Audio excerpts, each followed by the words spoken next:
नमस्कार, मैं काजल निषाद। सबसे पहले सभी को नागपंचमी की हार्दिक शुभकामनाएं।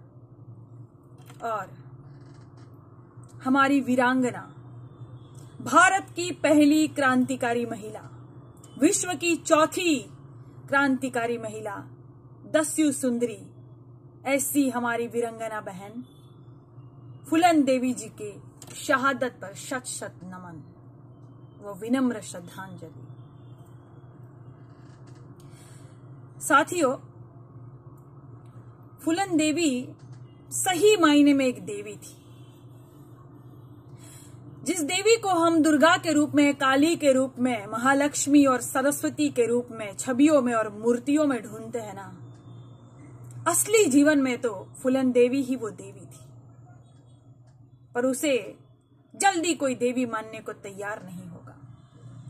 प्रतिष्ठित मैगजीन है उनको दस्यु सुंदरी के रूप में, देवी के रूप में भले ही बोल दे, लेकिन कुछ लोग ये सोचते हैं कि वो तो मल्लाह जात की और निषाद जात की थी, शूद्र जात की बेटी थी, उसको देवी के रूप में हम कैसे पूज सकते हैं। और इसीलिए तो वो दबी कुचली सहमी अबला नारी को फिर सबला का रूप धारण करना पड़ा था। और कैसे करना पड़ा था, कितना कुछ बीता था उन पर। मासूम सी कली थी वो फूलन देवी जी। तब वो फूलन देवी नहीं थी, महज एक फूलन थी, मासूम सी वो बच्ची। कितना अत्याचार, सामूहिक बलात्कार, एक बार नहीं बार बार बलात्कार। कितना दर्द सहा उन्होंने, इतना दर्द, इतना अपमान, इतनी तकलीफ झेलने के बाद भी वो न डरी, न मरी, न झुकी, न हारी।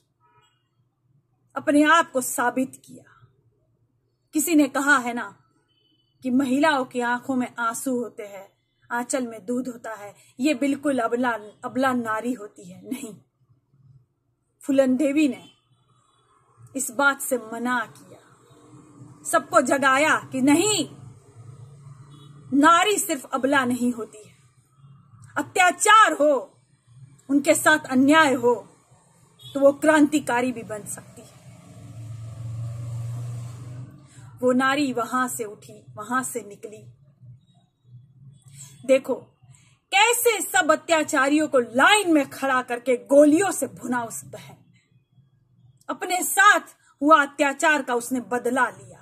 वो झुकी नहीं, वो डरी नहीं, वो मरी नहीं, वो हारी नहीं। और सब महिलाओं को उन्होंने जगाया कि हर महिला में देवी का रूप है, बशर्ते तुम आवाज उठाओ। तुम आवाज उठाओ अपने खिलाफ हो रहे अन्याय के खिलाफ, देश में हो रहे ये अन्याय के खिलाफ तुम आवाज उठाओ। तुमको भी लोग वीरांगना कहेंगे। ए मेरे भारत की बहनों, तुम्हें ये तुच्छ दो कौड़ी के लोग गाली देकर चले जाते हैं, तुम्हारे स्वाभिमान पर चोट करते हैं, और तुम चुपचाप अबला नारी बनकर बैठी हो, रो रही हो, सुलग रही हो अंदर से। अरे ये वीरांगना फूलन देवी जी का मैसेज, ये संदेश पूरे भारत को जाता है कि उठो, जागो, अपने हक के लिए लड़ो। बहन फूलन देवी कैसे गुफाओं में अपने आप को सुरक्षित करती रही, पुलिस से बचती रही, अपने आप को बचाती रही, और फिर कानून का सम्मान करते हुए कानून के सामने समर्पण भी कर दिया, अपने आप को समर्पित कर दिया, सम्मान रखा, इज्जत रखी उस कानून की। फिर बाहर निकलकर राजनीतिक गलियारों में पैर भी रखा, संसद में शेरनी की तरह दहाड़ती थी वो, लोग थर थर कांपते थे उनसे। क्यों? क्या था ऐसा उनमें? उनमें थी ताकत, हिम्मत, अन्याय के खिलाफ लड़ने की वो ताकत थी उनमें। तभी आज देवी के रूप में सब उनको पूजते हैं। उनकी हत्या हुई थी ना, तब भी सरकार भाजपा की थी, और वो शेर सिंह राणा उनकी हत्या करके आराम से फरार भी हो जाता है, और फिर अभी भाजपा की सरकार आई तो आराम से छूट भी जाता है, शादी भी कर लेता है। और हमारे ही कुछ निषाद भाई भारत का, हमारे ही कुछ निषाद भाई भाजपा का झंडा ढो रहे हैं। क्यों भाई? उसी भाजपा के खिलाफ बोल बोल के तो निषाद भाई बहनों का प्रेम जीता आपने। फिर उसी भाजपा में विलीन हो गए आप, उन्हीं का झंडा ढो रहे हो। जिस सरकार ने शेर सिंह राणा जैसे अपराधी को बाहर निकाला, रिहा किया, बाइज्जत बरी किया, अपमान मत करिए फूलन देवी जी का।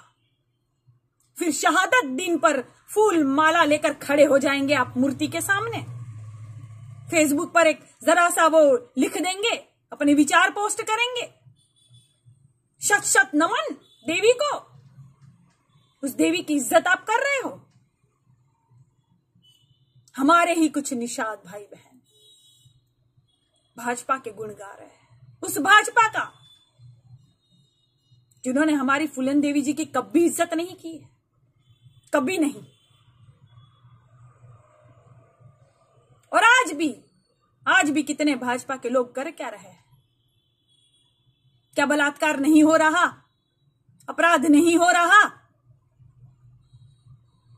आज भी हर घर में फूलन देवी है, आज भी हर घर में है, लेकिन वो समझ नहीं पा रही है अपने आप को।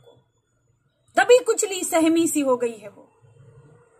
काजल निषाद की तरह आवाज नहीं उठा पा रही है सरकार के विरुद्ध कि कहां गलत हो रहा है तो वहां आवाज उठाइए, जो गलत है वो गलत है।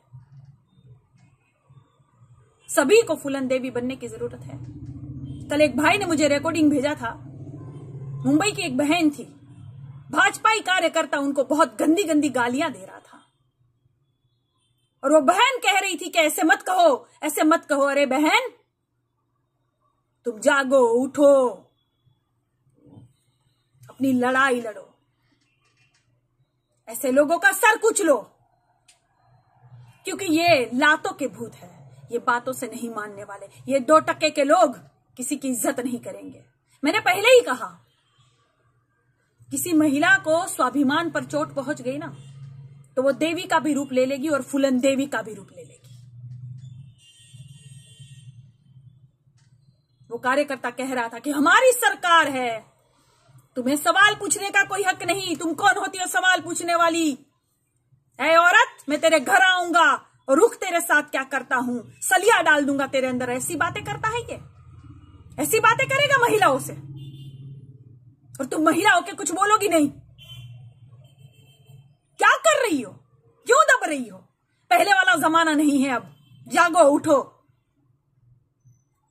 अपने हक के लिए, अपने देश के लिए आवाज बुलंद करो। तभी ऐसे जो जहरीले नाग है ना, उनका सर कुचला जाएगा। मैं हूं तैयार। क्या हो मेरे साथ? क्या आप हो मेरे साथ? जवाब दीजिए मुझे। धन्यवाद।